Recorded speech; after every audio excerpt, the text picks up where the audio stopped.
Well, we've talked football in nausea, and we have a lot to cover in terms of the bracketology, and that is the conversation of the entire Big Ten right now, including Nebraska fans. For once, we're involved in this. It's nice to talk about something during the football offseason.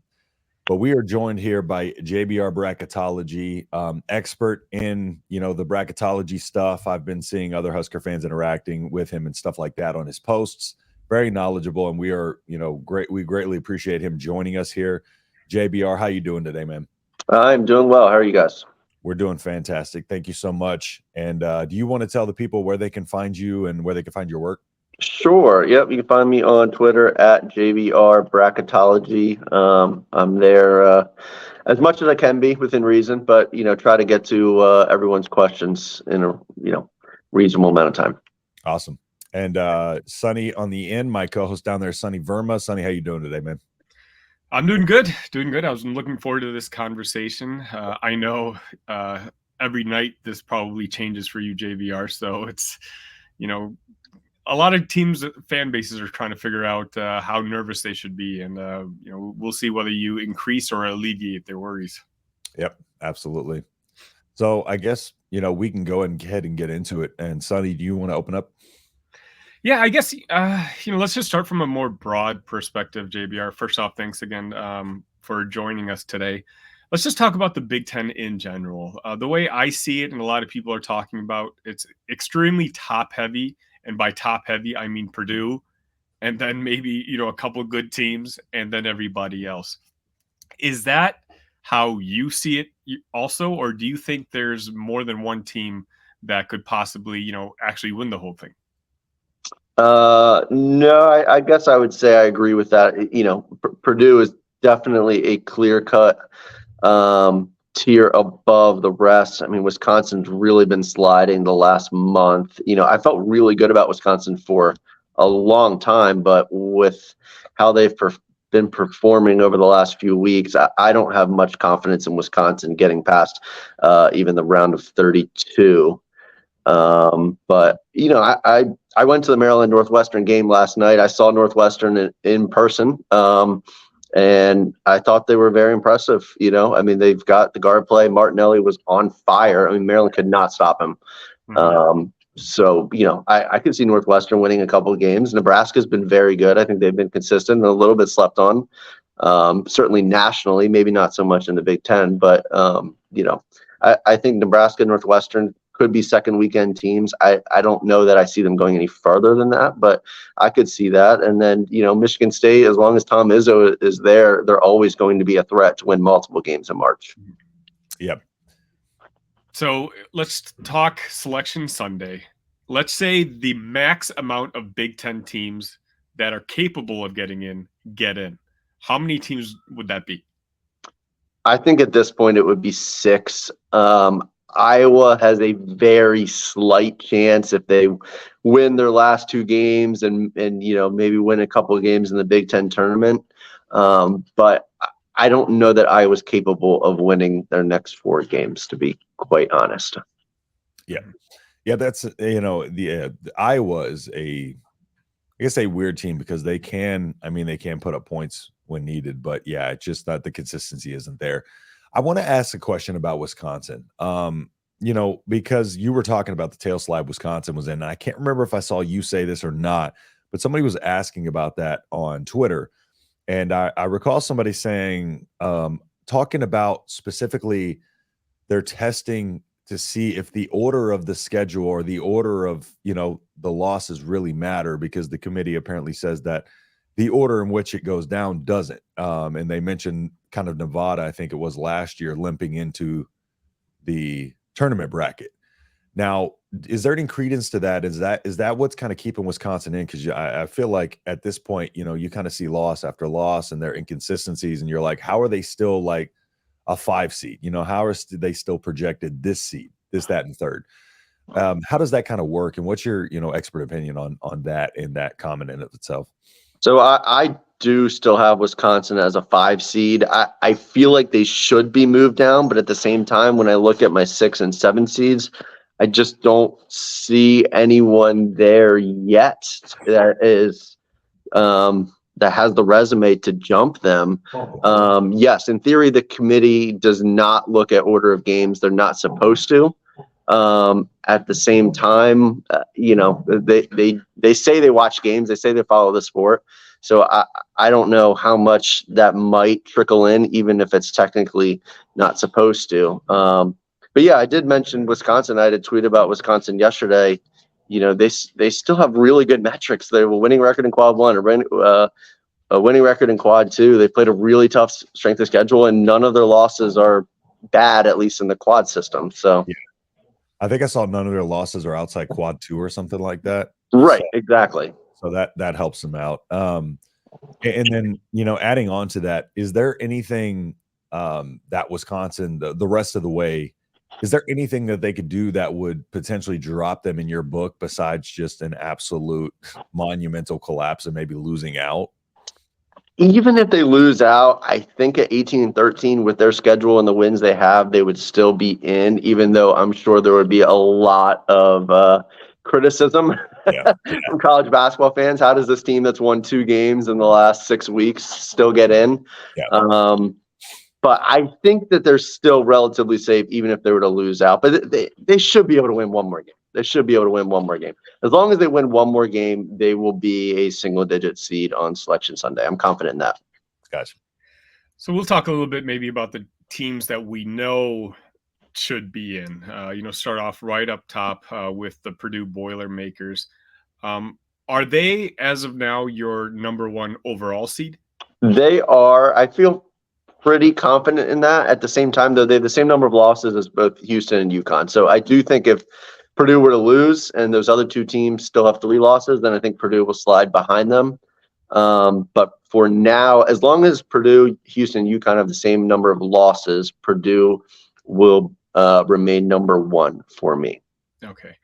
And I see on your latest bracketology, you have Illinois as a second Big Ten team listed as a 4 seed. So quick question, obviously you may not know this. I'm an Illinois fan. So obviously this conversation is very important to me. We have 3 very difficult games coming up, 3 quad 1 opportunities between we play Wisconsin on Saturday, Purdue next week, and we end the season going at Iowa. Is there any possible scenario where, a sweep, and then you talk about the Big Ten tournament, maybe a strong showing in the Big Ten tournament where Illinois can sneak up to, the 3 line or even possibly get one of the last 4 seeds? They can definitely get to the 3 seed. I'm very confident in that. The question is whether or not they can get to the 2 line, because when you look at the 2 seeds, I mean, those are some really strong resumes. I mean, you got Alabama leading I'm sorry, hold on 1 second. I'm looking at the wrong thing. Alabama's on the 3 line. Let's see. Arizona, Tennessee. Yeah, I can't quite read on the screen there. Okay, yeah, Arizona. You got Arizona leading the Pac-12. There we go. Now I can read it. Arizona leading the Pac-12. You've got Tennessee tied for first in the SEC along with Alabama. You got Marquette that just blew out Providence last night. I mean, Kansas has 6 quad 1A wins, although they seem to be struggling a little bit right now with some of their injuries and depth. But then you got Alabama, who I just mentioned is tied for first in the SEC. You got Iowa State, who's in sole possession of 2nd place in the Big 12. I mean, you've got some really good teams and strong resumes that I think it's going to be really hard for Illinois to get to the 2 line, even if they were to win out. They can definitely get to the 3 line, but they would need help. I mean, they would need several of those teams between kind of number 5 and number 10 overall that I have there to lose probably multiple times, not just once. Now, having said that, how important is the actual tournament performance for a team like Illinois when it comes to the ultimate seeding? Yeah, I think the issue for Illinois is they're going to be most likely the 2 or 3 seed in the Big Ten tournament, which means they're not going to play until Friday. I think the committee would wait to see if it impacts the 1 line, for example, like that 4th spot right now could be North Carolina, Arizona, or Tennessee. Realistically, that 4th spot, they're going to wait to see who wins their respective conference tournaments into Saturday. But in terms of the Big Ten, kind of further down with Illinois and Wisconsin, like I just don't know that maybe Friday, but definitely not Saturday or Sunday results are going to impact seeding. By then, the committee will have already set the 3, 4, 5 seed lines. Gotcha. And I'll move over into just a Nebraska question. Being a Nebraska fan, and some of the stuff that we're seeing out there, in terms of a little bit of frustration in terms of some of the fans thinking we should be ranked, and you had a ASU team that's records way worse than theirs and receiving more votes and not really climbing up the seeding, I guess, as rapidly as we thought, maybe with how we're playing lately in the rankings.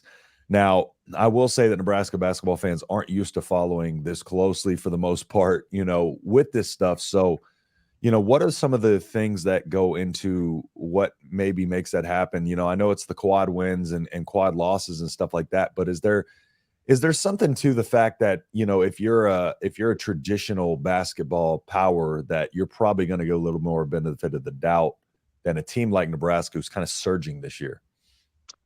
It's possible, right? I mean, at the end of the day, the committee is humans. At the same time, at least from my bracketology, I kind of start with a more formulaic approach that kind of pulls in all of the metrics. There's 5 different metrics that the committee looks at that's on the team sheets that they're given. There's the net that everyone should be familiar with, and then there's 2 resume metrics. One is KPI and one is strength of record, and then there's 2 efficiency metrics. One is KenPom and one is BPI.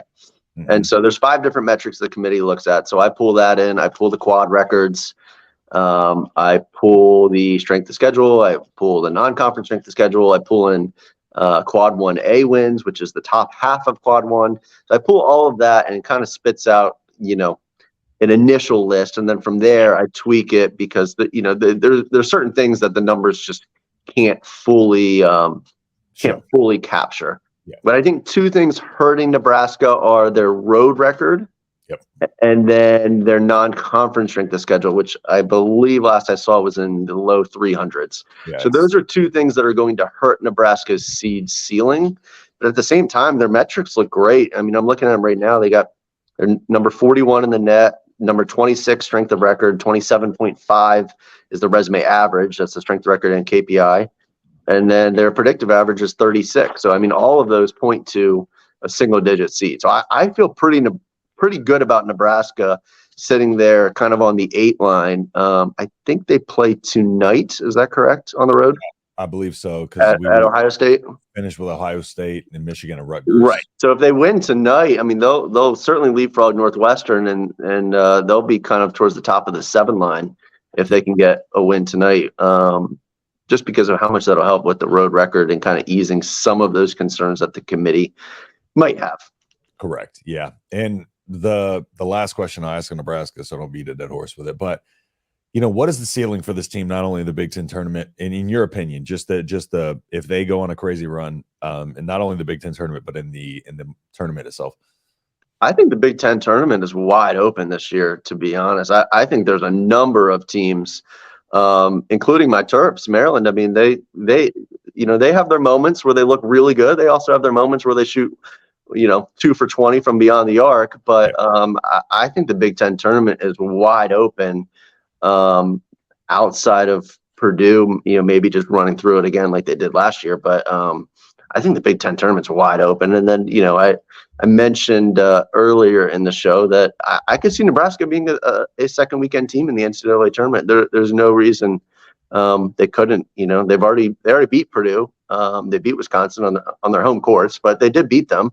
Yeah. So I think they're capable. They're capable. It would definitely help to get to the 7 line, maybe even in the 6 if they can win out. Right? You want to try to avoid the 1 seeds if possible in the second round, but I certainly think they're capable. I guess trying to think big picture, is there a team that can have a very strong showing in the tournament that you don't have listed currently as in that can play itself in? Now, I'm not talking about winning the tournament. Obviously, you get an automatic bid with that, but just a team, kind of in the shuffle, which, maybe your first 3 or 4 out when it comes to the Big Ten conference that you think, with a really strong showing over the next week and a half, can play itself in. You're talking about a Big Ten team or not Yeah. a Big Ten team? Big Ten, yeah. I mean, it's really only Iowa at this point. Ohio State could get close if they win out, just because they had that non-conference win over Alabama that continues to age well, and then they also have the win over Purdue and a road win at Michigan State. So Ohio State could get close, but Iowa's really the only one that I think has a legitimate chance. But I'm just not sure Iowa's going to be able to do it. I mean, just their last 2 games, I'm looking at KenPom right now, they have less than a 40% chance to win each of them, and they have to win both of them. They have at Northwestern and then home versus Illinois to close out the season. So I think the 6 that I have in right now is going to be the 6 we end up with. Michigan State just needs to win 1 more, and they should be fine. I know the losses have started to mount up a little bit, but they do have really good efficiency metrics that should help them if they do get close to the cut line. So JBR, like you said, you're a Maryland fan. My partner over there is a Nebraska fan. I'm a Illinois fan. When we talk about Big Ten and the NCAA tournament, it's not like there's much success associated with the conference. This year, to me, again, I see one very, very elite team and a couple decent. I think Illinois is a very good team, or at least capable of being a very good team, and then just a couple decent teams. Do you foresee our just normal, nothing fantastic performance in the NCAA tournament possibly happening again? Or do you think that some of the teams that, the Big Ten this year might just be kind of beating up on each other, and there's a couple teams that might be able to sneak through and surprise some people? I think, I think really any of the 6 teams that are in the field, I think could get to the Sweet 16, but I would be pretty surprised if any of them got much further, other than maybe Purdue. Purdue's just hard. It's just a hard team to predict. They've had their struggles in March for sure. Mm-hmm. Yep. Yeah, and I guess and another thing to add to this is do you think that in the Big Ten tournament right now, who do you believe will end up being the top 4 seeds, or do you think there will be any movement from here on out in those top 4 seeds? Based on just kind of how you're projecting the rest of the season to go, because right now it's Purdue 1, Illinois 2, 3 is Northwestern, 4 is Nebraska, I believe. I think we'll end up with that exact order unless Wisconsin can turn it around here. I think Nebraska's got a pretty good shot with their remaining schedule here. They're going to have to win at least 1 on the road, but both of them are winnable. They got at Ohio State and at Michigan left. Yeah. So if they can go 2-1 in their last 3, then I think they'll probably end up as the 4 seed ahead of Wisconsin, who has a really, really tough closing schedule. And at one point, the general consensus that we thought it would be better to be the 3 seed, or it seemed better to be the 3 seed out of the 3 and the 4, but it's not. It seems like, kind of like you said, the Big Ten is just so weird and tough in general that I don't think there's a preferred side. I think it's just going to be a crapshoot. And that'll be interesting to see how that plays out. But and then you got teams like Illinois. Illinois is a team like we and Sonny were talking about yesterday, and Sonny was talking about, where their offense is insanely good, and especially when they need to kind of put it, pour it on. Terrence Shannon just took over that game yesterday. So do you think that the lack of, I guess, defense here lately is going to hurt them at all, or do you think they're just so good offensively that it's just kind of like the committee will take that into account and everything will, it's one of those things where it's just not going to really hurt them, that metric itself? I don't know that the committee's really going to hone in on their defensive efficiency and use that to help or hurt their seed, right? I'm looking at KenPom right now. Illinois is number 3 in offensive efficiency, number 94 in defensive efficiency. The one thing I will say is, just spending a lot of time looking at the data in terms of Final Four teams and whatnot, is it's extremely rare for a team outside the top 75 in defense to make the Final Four. So I do think that is going to hurt Illinois, and I think that applies to a few other non-Big Ten teams as well. I know much has been made about Kentucky's defense and Alabama's defense over in the SEC, but generally speaking, you need to have a respectable defense. So you got to be able to stop the other team from scoring, because at some point your shots aren't going to fall, and you got to be able to get stops when you need them.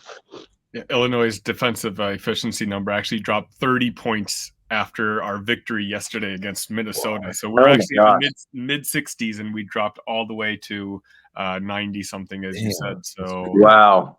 Yeah, it's been a free fall. From what I saw before we played the game yesterday, like since January, our number was like 110. And since like February 1st, it was like 120. And that just shows you how good we were defensively, top 20 up until the calendar turned 2024. So as a Fighting Illini fan, it's, perplexing. We have, what I consider very good individual defenders, but to see us just not be able to perform on that side of the court, I can't. I have no explanations. I have no words, and all I can see is, we'll see what happens in March, and hopefully we can just get to that second round. That's really all Illini fans want this year. Yep.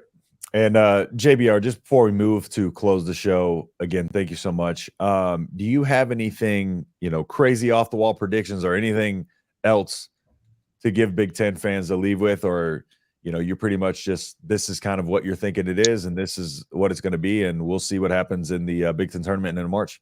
I don't have any crazy predictions for the Big Ten. I think they're going to perform at a similar level to how they have in the past couple of years in the NCAA tournament. I think there'll be one or two teams that win a couple games, and I think that'll be it. That's kind of what I'm thinking, to be honest. Awesome. Well, JBR, again, thank you for your time. And I've been learning a lot here in the recent, weeks about basketball. I can't say I'm as in tune as, Sonny over there, who's had a good basketball team to follow all these years. But I do appreciate you stopping in, giving us, a little bit of knowledge on this stuff. And if you want to tell the people one more time where they can find you. Yeah, absolutely. You can follow me on Twitter at JBR Bracketology if you have any questions about specific teams in the Big Ten or the Big Ten Conference as a whole. I will be happy to answer them. Yep, fantastic follow. And Sonny, anything else before we hit the road, sir? No, not really. It's going to be, I'm sure this changes every single day. For me, selfishly, we just talked about, as an Illinois fan, hopefully we can fix something on the defensive side. But I'm rooting for you guys and the Huskers too. It'd be nice to see you guys in the tournament. One of the reasons I love sports is just the stories, and that Nebraska bunch. You're a passionate group of people, and it'll be fun to see you guys in. Shout out. And then I was rooting for the Turtles yesterday, JBR, but fortunately, sorry. He caught fire. That dude couldn't be stopped. So they can't shoot. Maryland just can't shoot. They can't shoot. Yeah. But it was a fun game to watch. But all right. Well, that'll do it for us here. Again, JBR was fantastic. If y'all got any questions, go over there and follow him and ask away, and he will be more than happy to help. So that'll do it for us here. Thank you to everybody who's been supporting the channel thus far. We have the Rutgers and Illinois program overviews that have recently been posted, and our power rankings are kind of getting some traction there. So if you want to go check those out, go ahead and do that. We appreciate everybody's support. Thank you to everybody who liked and subscribed, and we will see you on the next video. Peace.